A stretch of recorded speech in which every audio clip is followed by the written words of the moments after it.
To begin this lesson, I hope you have the printed handout of the linear functions class examples. Right, this handout here, I hope you print it, put it, 3-hole punch it, put it in your binder, and then you're also going to want to have a piece of loose leaf paper because there are some notes that I'm going to ask you to write down that I don't have on the handout. So I'm hoping that the staircase example gave you a better intuitive understanding of slope and of the meaning behind change in y over change in x. And I'm going to start using a notation that you may not be familiar with. This symbol, the triangle, means delta.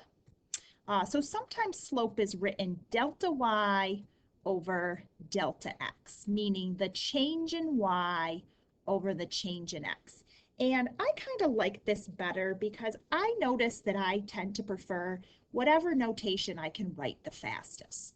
All right, and this is kind of cumbersome to me to write the subscripts. Make sure that you recognize that when you're writing these, they are subscripts. Think about what a submarine is, right? A submarine is below the surface of the water. If I tell you your assignment is subpar, it means it's below the expectation.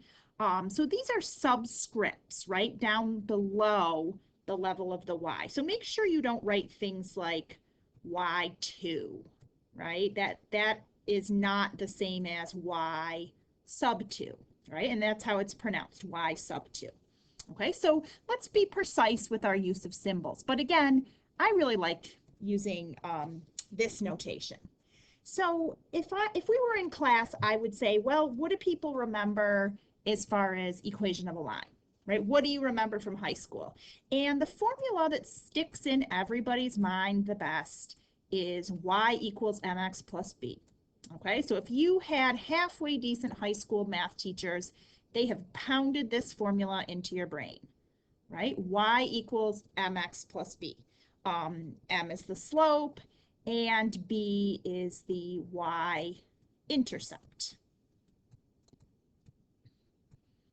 So for the first example, let's do this. So example 1. And so write this down right along with me. Let's find the equation of the line, a slope equaling 7, passing through the point 1, 5.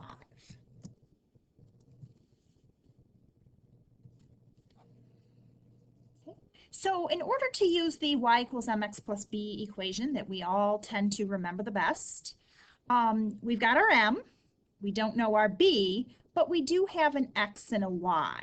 Okay, so when x is 1, y is 5. All right, so I can use that information to plug in.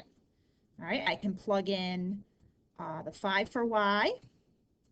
The slope is 7. Y is 5 when x is 1.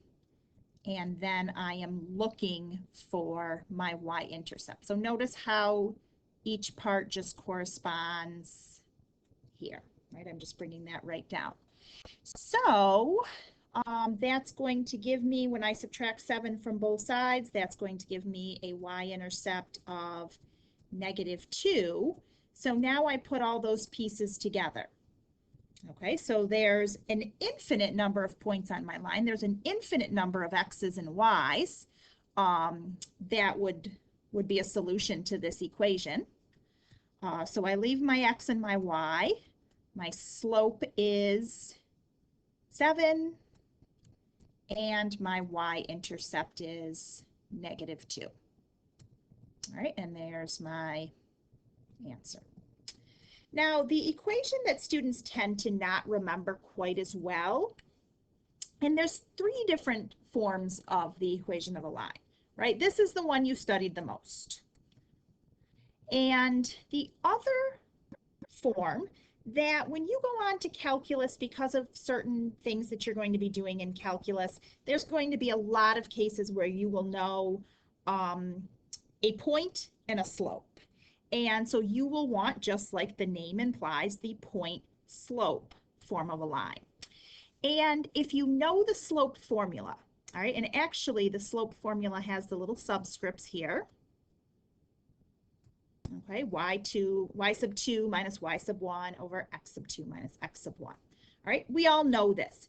If you know this formula, you can easily derive the point slope form of a line. So take your eraser and erase the little 2's, right? And so now I have some arbitrary x and y. So this stands for a specific point because x sub 1, y sub 1 is a specific point. And what I'm going to do is think back to middle school where my teacher taught me how to cross multiply, right? So I put the m over 1 and then I cross multiply like this, right? So m times that, and then 1 times y minus y sub 1. Okay, I get to here. And actually, this would work right here. All right, you probably tend to think that all equations of the line should be of the form y equals. All right, and that's fine too. All right, so then add the y sub 1 to the right-hand side and come out with this. And I like you to know how to derive it because it's so easy to forget, right? Where's the minus? Where's the plus? Students just have a hard time memorizing this. But if you know where it came from, and I'm not a big fan of memorizing things, I would much rather have you know where it came from because when we memorize things, we forget, right? But as long as you know this formula, you can always get to the point slope form. So what I want you to do is pause the video and find the equation of the line passing through these points. Now, I'm going to want to use this form of the equation. So you're going to find the slope, and I want you to not use a calculator. All right, we did those integer exercises in the integer review so that hopefully you can recall your rules with integers and not have to rely on a calculator to do that basic arithmetic. And as far as x sub 1 and y sub 1, that could be either point, right? I could call this point x sub 1 comma y sub 1 if I wanted. Or I could label this point as x sub 1, y sub 1. So you pick whichever point you want to use. So please pause the video and try this problem.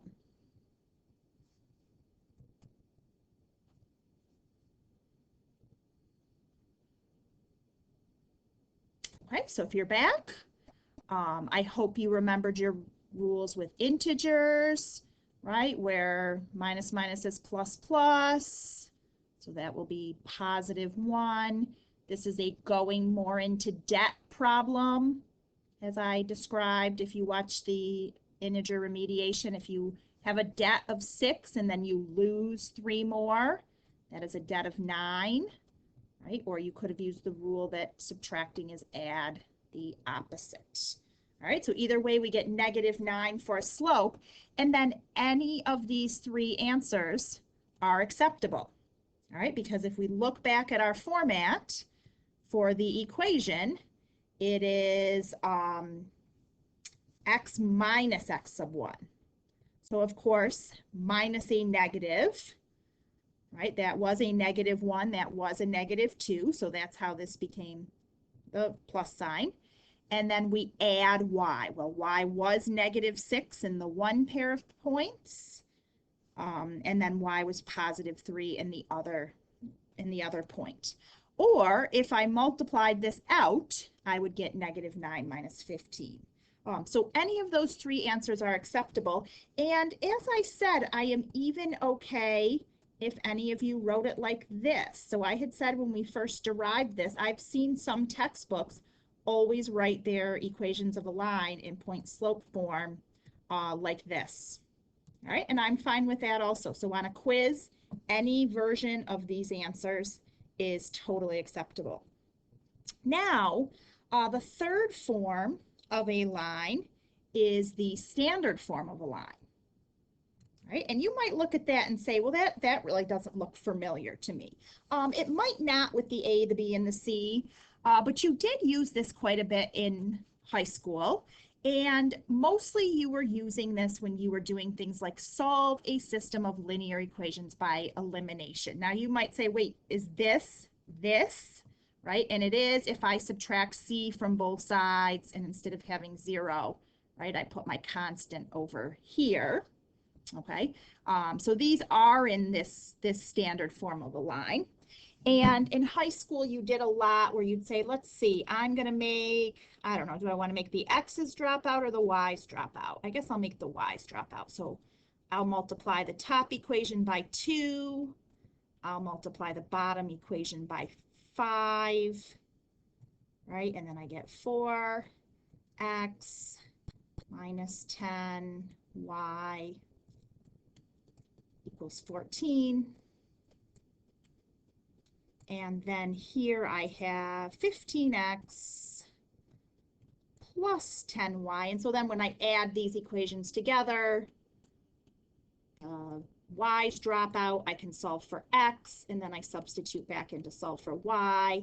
I'm thinking this won't be nice numbers. I bet in high school they mostly gave you nice numbers because they were kind to you. So again, I'm sure you recall doing this now that you see it. So anyway, these are the 3 forms of a line. And going back to the handout that I told you to print. Let's start with finding the equation of each line. And let's actually start with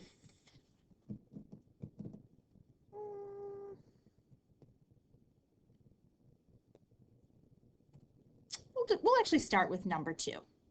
Okay, so first of all, the y-intercept, right? How do I find the y-intercept? So that is where the line crosses the y-axis. Okay, so in number 2, b would equal 6. All right, and then I have to find my slope. And the scale here is counting by ones, which technically, the way that I snipped this, I should have made it more clear that this is also counting by ones. So that's actually a slight oversight on my part, because you shouldn't assume what this scale is without being told. So I'll go ahead and label that that's 1. So anyway, if I were to count then, and what we saw on the staircase example is I can do my rise over run like this, or I could pick a smaller triangle, right, which would be similar to the original. Okay, doesn't matter. You know, it's kind of nice to put my dot on clear points, right, in order to be able to count accurately. It's hard to tell a third or a half of a box, but so if I put my dot here on a where the grid crosses, that's usually better. And then I can just count rise over run. Okay, so I go up 3 and then over 1. All right, so my slope is 3, right? Or I could see here that I've gone up 6 for every over 2.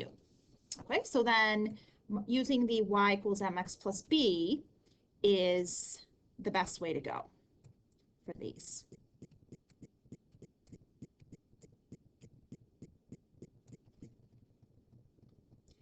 Now, for the other example over here, if I notice the scale, right, I'm actually counting by halves, right? This would be a half, 1, 1.5, this would be 2. But it really doesn't matter. Like if I just literally count boxes, that's totally fine, because as we saw in the example with the staircase, it's proportional, right? So I can count the boxes as their wholes, and I would get the same ratio that I would get if I counted each box being worth only a half. So as long as the scale is the same on both the x and the y axes, which they are on all these examples, I can literally just count boxes. And I'm going to go like that. And I should recognize that the slope would be negative. And so let's see, 1, 2, 3, 4. So I went down 4 while I went over 3, 4, 5, 6, 7, 8. I have to be careful because it was a little tempting to say, oh, I went over 4. But remember, I'm counting each box like it's 1, right? When technically each box is a half. So I would get a slope of -1/2.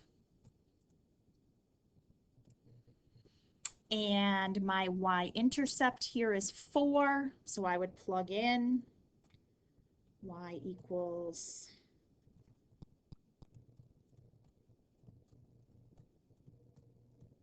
-1/2 x plus 4, right, for this one.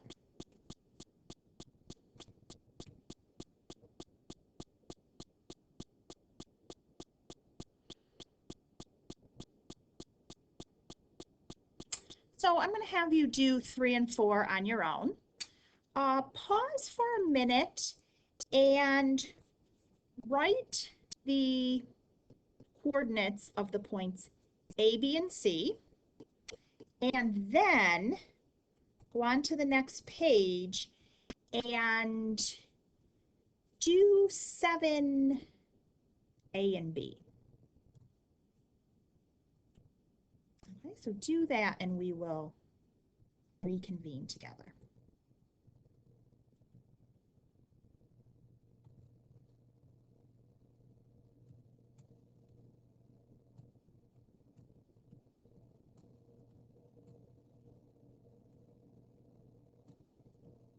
Okay, and what I hope you noticed is that on the y-axis, the x-coordinate is 0. On the x-axis, the y-coordinate is 0. So that helps me over here when I start talking about x-intercepts and y-intercepts. So if I tell you plug in 0 for x, solve for y, y equals 6 in that case. All right, if I tell you to plug in 0 for y and solve for x, x equals -2. Okay, so what that means is that x is 0, y is 6. So I go over 0, up 6, right? This is my y-intercept at the point 0, 6. So the y-intercept occurs when x is 0. The x-intercept occurs when y is 0.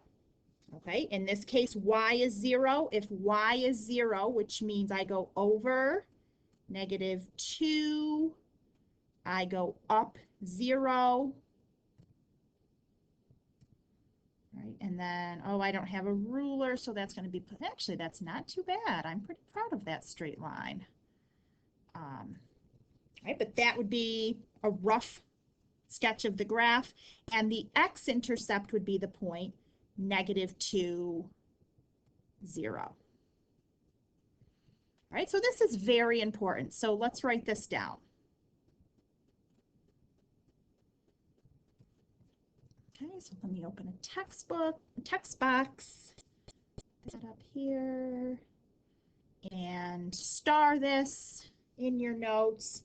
The x-intercept occurs when y equals 0, and the y-intercept occurs when x equals 0.